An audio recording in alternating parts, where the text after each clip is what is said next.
हाँ डाउट पूछो। हेलो हाँ पूछिए। सर, असाइनमेंट से रिलेटेड डाउट था कि सर एक रजिस्टर में hello, voice is not Audible. आपकी आवाज नहीं आ रही है, कौन बोल रही है? हरिहंत आप बोल रहे हो क्या? आपकी आवाज नहीं आ रही।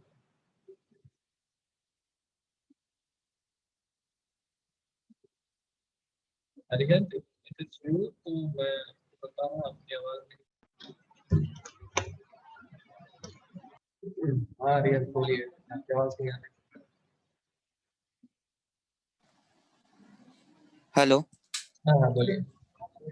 सर, एक रजिस्टर मेंटेन कर सकते हैं ना असाइनमेंट के लिए? क्या क्या क्या रजिस्टर में क्या रखना है, नहीं समझा। सब असाइनमेंट के लिए एक रजिस्टर मेंटेन कर सकते हैं ना? आप A4 शीट पे सारे असाइनमेंट को बनाना, ठीक है? इस तरह से ओके सर। इसको बाद में स्पाइरल कर सकते हैं, ठीक है? लेफ्ट में मार्जिन छोड़ते हुए असाइनमेंट तैयार कीजिए, ठीक है सर। ठीक है? ताकि उसको बाद में स्पाइरल कर। ओके। आगे कोई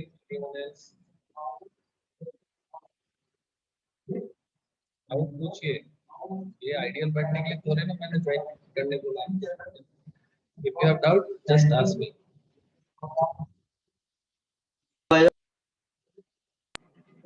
ये टॉपिक खत्म हो गया कि और भी है इसमें? अभी पढ़ाएंगे प्रोग्रामिंग। स्विच में तो यही है, बस प्रोग्रामिंग बताएंगे, थोड़ा रिस्ट्रिक्शन कहाँ है ये भी बताएंगे।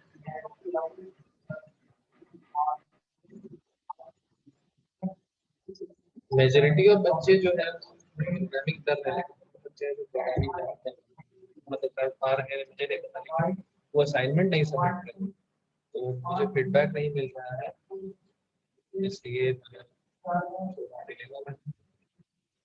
आई डोंट थिंक कि इतना डिफिकल्ट है ये सेशन। ओके अर्जुन, आपका कोई क्वेश्चन है? सर आप एक बार ये सी एच वाला समझा सकते हैं? सी एच सीएच क्या है? सीएच कुछ भी नहीं इंटीजर सी है, एक नहीं sir, variable. C H switch में भी यूज किया है और ऊपर भी स्कैनफ के लिए। अरे ये वेरिएबल है, इसमें सीएच को हटा के तुम सी लिख दो, और क्या पढ़ना है? जस्ट वेरिएबल, एक वेरिएबल है, इंटीजर वेरिएबल है। इंटीजर वेरिएबल को ऐसा स्कैन करते हैं ना, ये मैंने स्कैन कर लिया वेरिएबल में वैल्यू, वैल्यू स्कैन की मैंने, ठीक है। स्कैन की है ना, देखो जैसे नहीं नहीं ठीक है, नहीं कंफ्यूज नहीं होना है। 8 है 4 है। अब यहाँ पे मुझे बोल रहा है ना चॉइस डालो, लिखा ना चॉइसेस, कुछ वैल्यू मांग रहा है, अभी जो भी वैल्यू यहाँ पे मैं दूंगा ना, कौन सी वैल्यू दूंगा? 10 20 30 40 इन्हीं में से कोई एक दूंगा, तो जो भी वैल्यू मैं दूंगा वो वैल्यू को क्या करेगा, सी में चला जाएगा, सी की वैल्यू यहाँ आ जाएगी, ठीक है? अब यहाँ आएगी तो ये क्या करेगा, मैच करेगा कि कौन सा 40 है, ये नहीं, चारों केस में चेक करेगा, यहाँ 40 है तो इस 40 का जो कोड होगा इसको एग्जीक्यूट कर देगा, ठीक है? ठीक है सर। अगला रियम का क्वेश्चन हो गया मानव, चैट में क्या आ रहा है? Sir can we use break in if statement and say why we use such such as, break कर सकते हैं, यूज कर सकते हैं, क्यों नहीं कर सकते हैं? बाहर आने के लिए, बॉक्स से बाहर आने के लिए ब्रेक स्टेटमेंट यूज करते हैं। This one, sir, can we use break in if statement the same way we use switch सच है, तो वैसे ही यूज कर रहे हैं ना, मतलब यूज नहीं कर रहे। ब्रेक का काम है जंप आउट। अभी ब्रेक स्विच में पहली बार यूज किया, आगे जब जाएंगे तो होपिंग में भी ब्रेक का यूज करेंगे। Jump break.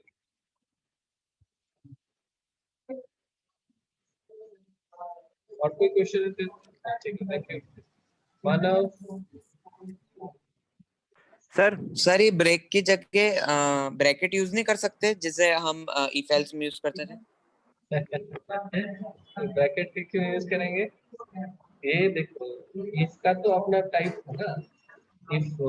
इफ वैसे ही काम करता है, इसी तरह स्विच ऐसे ही काम करता है।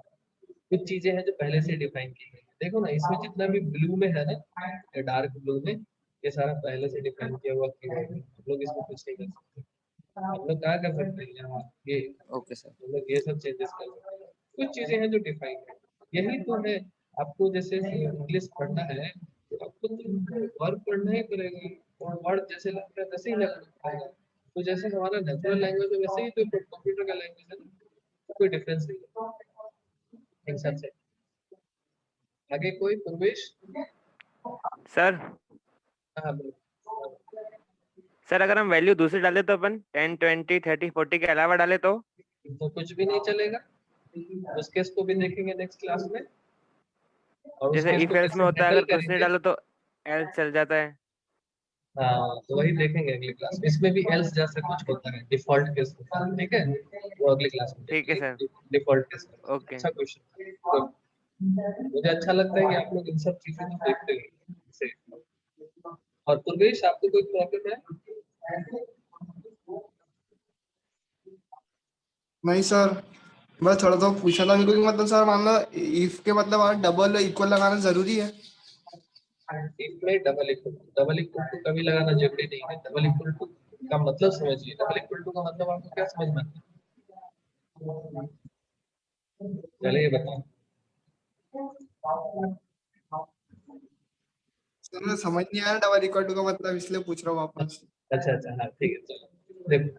डबल इक्वल टू का मतलब है कि अगर तुमको चेक करना है कि दो चीज, तुमको जनरली मैथ में क्या करना होता है कि चेक करना है कि ए और B, A is equal to B, ठीक है, तो इसको बोलेंगे A equal to whether A is equal to B. मतलब बोल रहा है तुमको, एक आदमी बोला कि बोलता है कि ए बी के बराबर है, तो तुम बोलते हो लेकिन अगर पूछता है कि क्या ए के बी के बराबर है, दोनों अलग बात हो गई कि नहीं हो गई? तो दूसरे में क्या तुम बोलोगे, यस या नो बोलोगे, है ना? तो जब तुम्हारा आंसर यस या नो, उस टाइम हम लोग डबल इक्वल टू इस्तेमाल करेंगे। क्यों? क्योंकि अभी हमें चेक करना है, अभी हमें कंपेयर करना है। यहाँ पे क्या करते हैं, इसकी वैल्यूज में डाल देते हैं, क्योंकि बोला क्या बोल रहा है, ए बी के बराबर है। जब ए बी के बराबर है तो ए की वैल्यू बी में चली जाएगी, बी की वैल्यू ए में चली जाएगी, ठीक। अगर बोलता है कि क्या ए बी बराबर है, तो ऐसे में तो तुम्हारा आंसर क्या होता है, यस या नो, कि हाँ है नहीं। इस सब केसेस में तो ठीक, this double equal to use करते हैं, इसको बोलते हैं कंपैरिजन, इक्वल कंपैरिजन। अगर तुम्हें दो ऑब्जेक्ट बराबर है कि नहीं है, इस चीज को कंपेयर, ये उसी तरह जैसे greater than B is less than B, तो कोई तुमसे पूछा एक बी से बड़ा है तो क्या यूज करोगे, इसको यूज करोगे। ए बी से छोटा है क्या, तुम ये यूज करोगे। उसी तरह अगर कोई पूछता है ए बी के बराबर है क्या, तो इसको यूज करोगे। समझ में आई बात?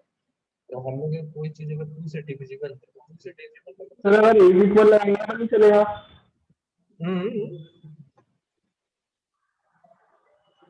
नहीं समझ में आया? तो मैं बोलता एक इक्वल लगाएंगे अपन तो नहीं चलेगा, डबल इक्वल लगाना मतलब? डबल इफ में अगर मान लो देखो ऐसा केस है कि 2 डिवाइडेड बाय 4, तो रिमाइंडर क्या आता है, 0 आता है। कब 0 आता है, जब यहाँ पे जो होता है वो 2 से डिविजिबल होता है।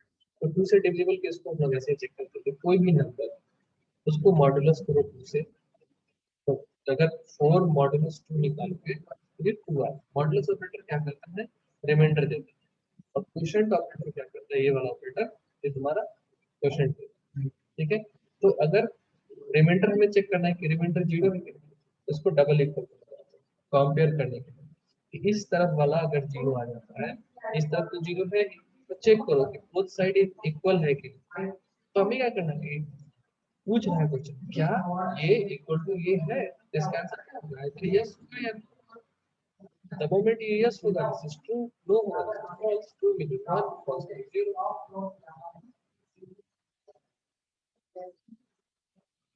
अगर नहीं क्लियर हुआ तो फिर पूछिए, इस तरीके से समझने की कोशिश कीजिए। बट डाउट है आप बस ये समझिए कि जब को कंपेयर करना है तो हमें इक्वल टू डबल वाला यूज करना है, और अगर एक में से जो वैल्यू को दूसरे में रखनी है तो सिंगल वाला इक्वल टू यूज करना है।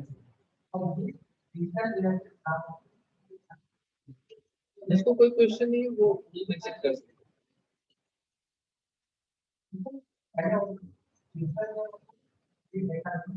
ठीक है, और कोई क्वेश्चन? सर ये भी पूछा था कि मतलब असाइनमेंट को कॉपी पे लिख के और सेंड करना है कि रन करके। नहीं समझ रहा, आपकी आवाज नहीं क्लियर आ रही आपने इनको मुझे कॉल कॉपी पे लिख के सेंड करना है क्या? कॉपी में लिख के असाइनमेंट को A4 सीट में, मैंने बताया ना, A4 सीट में लिखिए, और A4 सीट में लिख के वो जो जेरोक्स वाली सीट होती है उस पे लिख के लेफ्ट में मार्जिन छोड़िए, ताकि जब आपके फाइल पूरी कंप्लीट हो जाए तो उसे स्पाइरल करके सबमिट करना है। तो सर आप जो थ्योरी का असाइनमेंट देते हो उसको भी A4 शीट पे लिखना है? हाँ, पूरा A4 सीट पे। ठीक है, मैं उसी को लैब रिकॉर्ड बना दूंगा। Okay sir.